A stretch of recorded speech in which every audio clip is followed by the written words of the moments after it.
की लहर ने छेड़ा होगा, याद ने कंकर फेंका होगा। आज तो मेरा दिल कहता है तू इस वक्त अकेला होगा। मेरे चूमे हुए हाथों से औरों को खत लिखता होगा।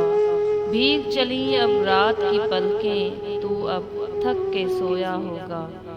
रेल की गहरी सीटी सुनकर रात का जंगल गूंजा होगा। शहर के खाली स्टेशन पर कोई मुसाफिर उतरा होगा। आंगन में फिर चिड़ियां बोली, तू अब सोकर उठा होगा। यादों की जलती शबनम से फूल सा मुखड़ा धोया होगा। मोती जैसी शक्ल बनाकर आईने को तू तकता होगा। शाम हुई अब तू भी शायद अपने घर को लौटा होगा। नीली धुंधली खामोशी में तारों की धुन सुनता होगा। मेरा साथी शाम का तारा तुझसे आंख मिलाता होगा। शाम के चलते हाथ ने तुझको मेरा सलाम तो भेजा होगा।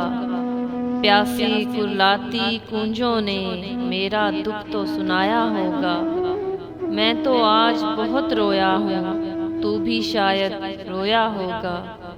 नासर तेरा मीत पुराना तुझको याद तो आता होगा। अगर वीडियो पसंद आए तो लाइक करें, शेयर करें और मेरे चैनल को सब्सक्राइब करें प्लीज़। Thank you.